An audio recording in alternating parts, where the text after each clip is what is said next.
할렐루야. 오늘 9장 함께 보시겠습니다. 1절에 보면 솔로몬이 성전 짓고 또 자기 살 왕궁 짓고 자기가 짓고 싶어하는 모든 것을 지었다, 이렇게 시작합니다. 아무 문제 없어 보입니다. 그죠?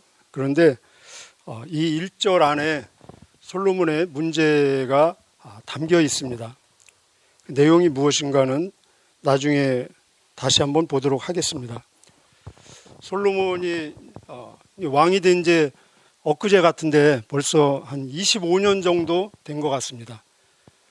왕이 되고 4년 후에 성전 7년 동안 짓고 또 13년 동안 왕궁 짓고 여러 건축을 했습니다. 나이는 이제 한 중년 이상 됐겠죠. 그의 경륜과 또 경험, 어떤 업적에 있어서 절정의 최정상에 지금 달한 때입니다. 우리가 일반 국사 공부할 때 광개토왕의 업적, 세종대왕의 업적, 이런 식으로 이제 국사 공부를 많이 했는데, 그런 식으로 솔로몬의 어떤 그 업적을 정리해 보면 한 4가지 정도 이렇게 업적을 우리가 정리할 수 있을 것 같습니다. 첫째는 솔로몬의 업적, 왕성한 건축, 건설 업적이 있습니다. 우리가 아는 대로 성전 7년 동안 짓고 왕궁 13년, 그리고 자기가 원하는 모든 것, 이 수도는 수도이기 때문에, 그리고 북쪽 변방 또 남쪽 변방에 많은 성곽이라든지 또 건축물을 지은 것을 볼 수 있습니다. 15절, 17절, 18절, 19절, 심지어 레바논에까지도 그런 어떤 자기가 원하는 건축물을 지은 것을 볼 수 있습니다. 근데 우리가 성전 지을 때 몇 명이 동원되었죠? 18만 3,300명 이상의 일꾼이 동원되었는데 13년 동안 또 왕궁 짓고 여러 이런 건축을 하면서 얼마나 많은 인력이 동원되었을까. 그 당시에는 현대 우리가 가지고 있는 그런 포크레인이나 장비 없잖아요. 다 손으로 하는데, 그렇다면 아이들, 여자, 노약자 빼면은 대부분의 장년들이 동원되지 않았을까. 그런 그 이면에 백성들의 어려운 면도 있었을 것 같습니다.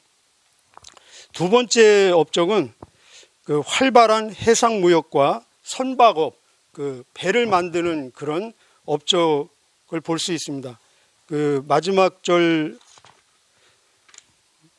26절 이하에 보면은 솔로몬은 26절 이하입니다. 다음 장.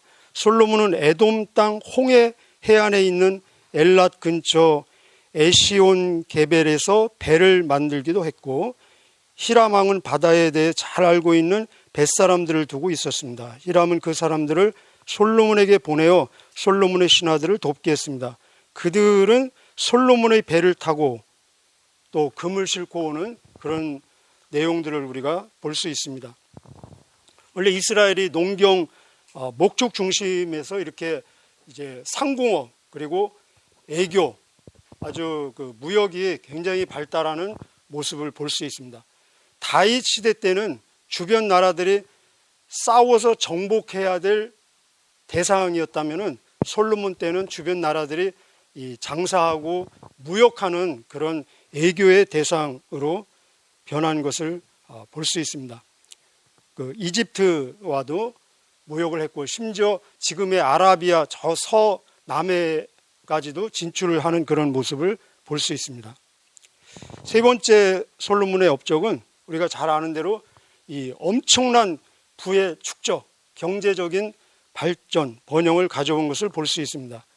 우리가 주변 여러 나라들이 금을 가져왔고, 또 장관들도 금을 가져왔고, 매년 금을 세금으로 받아들였고, 솔로몬이 금을 굉장히 좋아했던 것 같아요. 그래서 자기가 사용하는 모든 그릇도 다 막 금그릇만 쓰고, 저는 녹그릇도 없는데 금그릇만 쓰고 금을 굉장히 좋아했던 것 같습니다. 그래서 솔로몬 때는 은은 돌같이 흔했다 이런 표현도 있고, 초창기 때는 나무의 왕 백향목이 없어가지고 저 두로에서 수입하지 않았습니까? 근데 나중에 보면은 백향목이 마치 뽕나무처럼 흔한 나무가 되었다 이런 표현도 있습니다.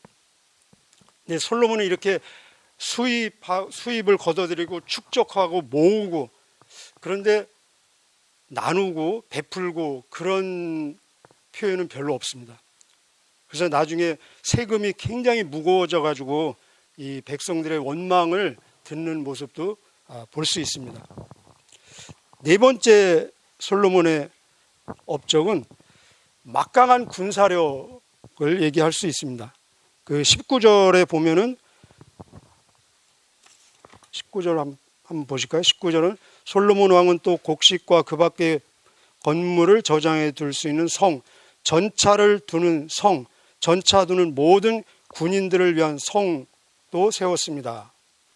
레바논까지 진출하는 모습을 볼 수 있습니다.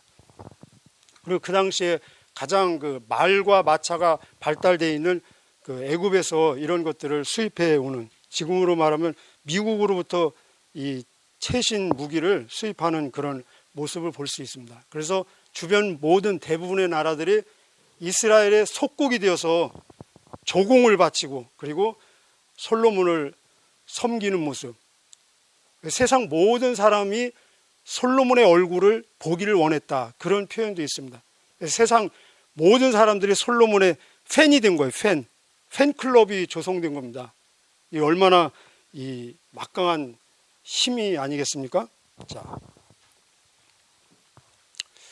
이렇게 솔로몬은 이스라엘 역사에 있어서 최고의 업적을 이루었습니다. 근데 우리가 내 아들이 성공하고 출세하고 하는 사업이 잘 되면은 보통 아버지는 어떻습니까? 보통 아버지는 그 아들을 볼 때 흐뭇하고 기쁘고 그 아들이 자랑스럽지 않겠습니까? 그런데 그러지 않은 경우도 있을 수 있습니다. 자기 아들이 굉장히 번영하고 성공하고 출세함에도 불구하고 그 모습을 보는 아버지의 마음이 편치 않고 근심이 있고, 저런 식으로 계속하면 위험한데 안 되는데 하는 아버지의 마음이 있을 수도 있는데, 지금 이렇게 번영하고 번창하고 잘 나가는 솔로몬을 바라보는 하나님의 마음이 그런 마음인 것 같습니다. 자, 우선 우리 신명기 17장에 보면은, 신명기가 어떤 책입니까? 신신당부하는 책입니다. 거기 이미 이 솔로몬 시대 450년, 약 450년 전에 왕에 대한 기본 지침을 주고 있습니다. 거기에 기본 지침이 세 가지 나오는데, 왕은 말과 마차를 많이 두지 말라. 특별히 애굽에서 그런 거 수입하지 말라. 사람의 힘을 의지하지 말고 나를 의지해라. 이런 내용이 나와 있고, 또 왕은 부인을 많이 두지 말라. 부인을 많이 두면은 미혹을 받을 것이다. 세 번째 지침은 왕은 은금을 너무 많이 두지 말라. 이 세 가지 기본 지침을 주었는데, 참 아이러니컬하게도 가장 지혜로운 왕이 이 세 가지를 가장 안 지킨 왕이 되었습니다. 그래서 하나님은 지금 솔로몬을 향해서 걱정스러운 마음이 있어서 오늘 보면은 또 2절에 하나님께서 솔로몬에게 나타나셨다. 또 말씀하십니다. 약속과 격려의 말씀이면서 동시에 아주 여기에는 이제 마지막일지도 모른다는 그런 비장한 마음으로 준엄한 경고의 말씀이 담겨 있습니다. 4절에 보면 만일, 항상 축복과 저주는 조건적인 것입니다. 우리가 구원은 하나님의 은혜로 믿음으로 섭리 가운데 선물로 받지만, 그러나 우리가 실질적인 삶에 있어서 축복을 받느냐 저주와 또 벌을 받느냐는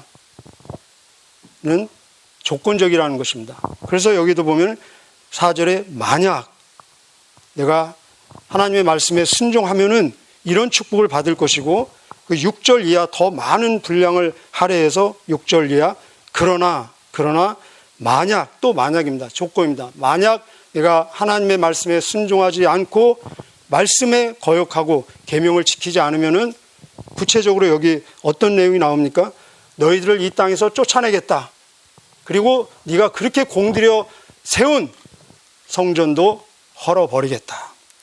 그런데 안타깝게도 이 두 번째 만약이 역사적으로 현실이 되었습니다. 그래서 우리가 아는 대로 그들은 남북으로 곧 갈리게 되고 아수로 바벨론에 의해서 쫓겨가게 되고 문자적으로 성취가 되고 있습니다. 그리고 이 성전은 완전히 허물어지고 지금까지도 세워지지 못하고 있고, 지금 그 자리에 뭐가 있는지 아십니까?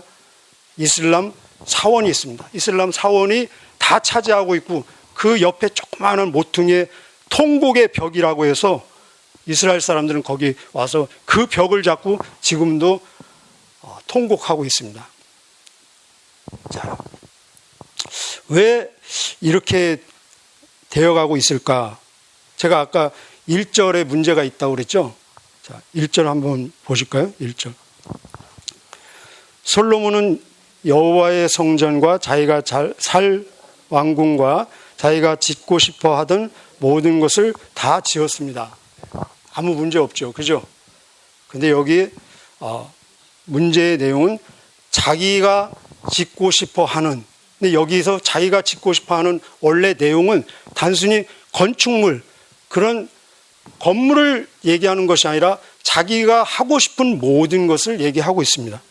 그래서 11절에도 보면은 같은 내용이 또 나오고 있습니다. 11절에도 솔로몬 왕은 그가 원하는 대로 자기가 원하는 모든 것을 원 없이 하는 겁니다.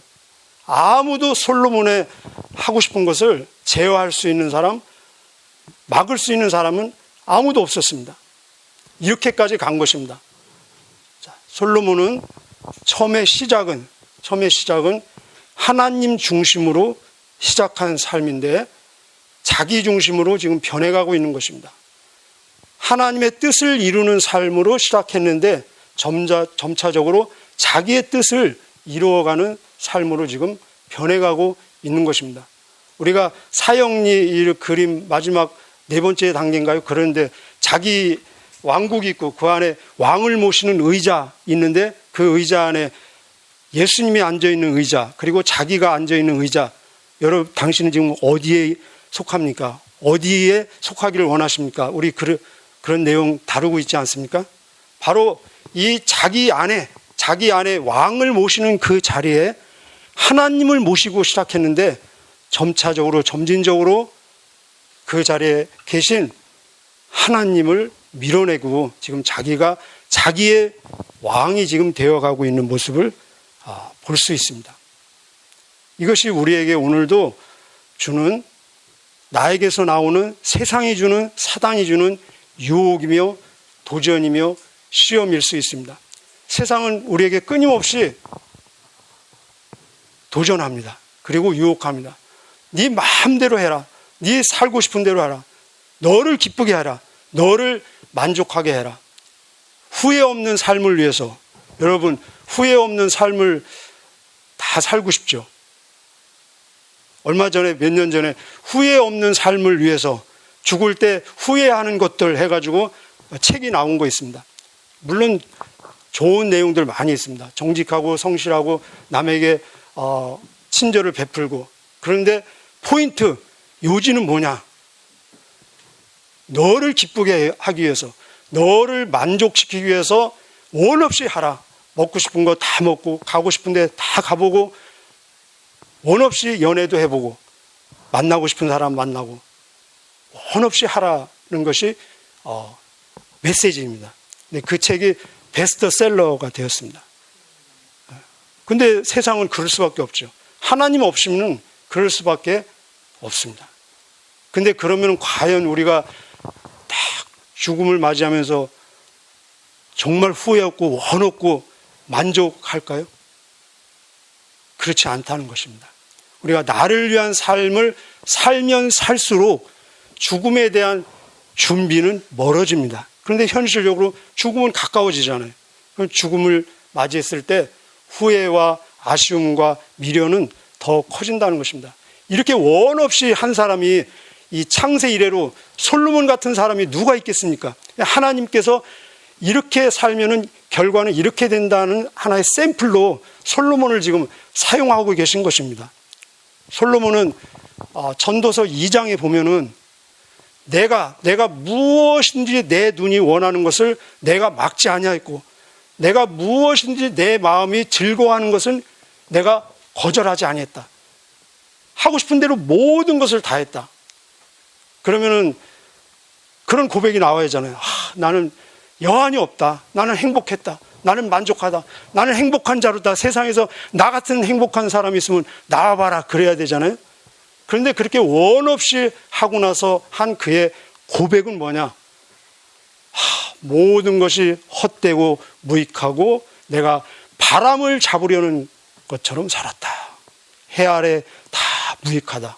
그리고 자기가 이 경험적으로 내리는 결론은 사람이 하나님을 경외하고 하나님의 계명을 지킬지니 이것이 사람의 본분이니라. 하나님은 모든 행위와 하나님은 모든 은밀한 것까지 선악간에 심판하시느니라. 이것이 솔로몬이 자기가 인생 경험을 통해서 남기는 결론이에요. 그런데 이 결론은 결국은 신명기에서 하셨던 말씀, 그리고 다윗의 유언을 통해서 하나님께서 주셨던 말씀, 여기 지금 이게 세 번째 나타난 거거든요. 2장에서 다윗의 유언 나타나고, 3장에서 하나님이 나타나시고 기브온에서, 또 6장에서 나타나시고 지금 9장에서 세 번째 나타나시는데 같은 말씀이에요. 같은 말씀. 근데 그 같은 말씀이 결국은 솔로몬의 자기의 인생의 결론적인 고백이라는 것입니다. 하나님의 설교는 항상 같습니다. 여러분 혹시 목사님이 같은 설교를 하시더라도 항상 새롭게 들리시기를 축복합니다. 설교는 같은 거예요. 계속 지금 신명기부터 이 솔로몬의 고백까지 결국은 같은 말씀입니다. 하나님을 경외하고 하나님 계명을 지키는 것이 인간의 본분이고, 여기에 하나님께서 우리를 위해서 예비한 모든 축복이, 성공의 비결이 여기에 담겨 있다. 고린도전서 10장 31절에 보면은 먹든지 마시든지 무엇을 하든지 다 하나님의 영광을 위해서 하라. 먹는 거 마시는 게 뭐 대단한 일입니까? 불신자들도 먹습니다. 불신자들도. 심지어 동물들도 먹어요.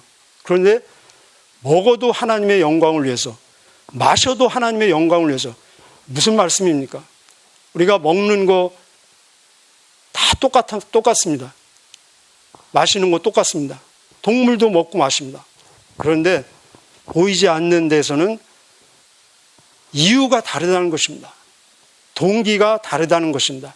목적이 다르다는 것입니다. 우리가 먹고 마시는 그 이유도, 그 동기도, 목적도 결국은 하나님의 영광과 연결되는 삶이 진짜 하나님 앞에 사라진, 기억되는 삶이라는 것입니다. 오늘도 하나님 중심, 하나님의 뜻을 이루는 하나님의 마음, 하나님의 영이 담긴 걸어다니는, 움직이는 성전으로서 하나님의 역사를 이루어가는, 하나님이 보시기에 오늘 너 잘 살았다라고 인정하고 기록해주는 그런 하루의 삶이 되시기를 축복합니다. 함께 기도하시겠습니다. 하나님 감사합니다. 하나님, 성령 하나님을 우리의 마음에 모십니다. 날마다 우리를 향하신 하나님의 뜻을 잘 분별해서 이루어내는 하나님의 기쁨과 하나님의 만족이 되는 우리의 삶이 되게 하여 주옵소서. 세상 끝날까지 우리와 함께 하시겠다 하신 임마누엘의 하나님, 오늘도 나의 왕이 되신 하나님, 말로만이 아니라 우리의 호흡까지도, 우리의 행동도, 우리의 생각도, 우리의 전 삶이 우리 주님을 진짜 왕으로 섬기며 인정하며 왕으로 모시는 우리의 삶이 될 수 있도록 인도하여 주시고 성령으로 충만케 하여 주옵소서. 이 시간 우리 함께 기도할 때 성령으로 말씀으로 충만케 하여 주셔서 주님을 더 깊이 만나는 신령한 기쁨과 감격이 넘치는 복된 시간 되게 하여 주옵소서. 또 여기에 바쳐진 귀한 예물 담겨진 감사와 기도의 제목 받아주시고 그 삶을 통해서 하나님 살아계심, 역사하심, 위대하심을 자연스럽게 증거하는 강력한 증인의 삶이 되게 하여 주옵소서. 감사드리며 예수님의 이름으로 기도하옵나이다. 아멘.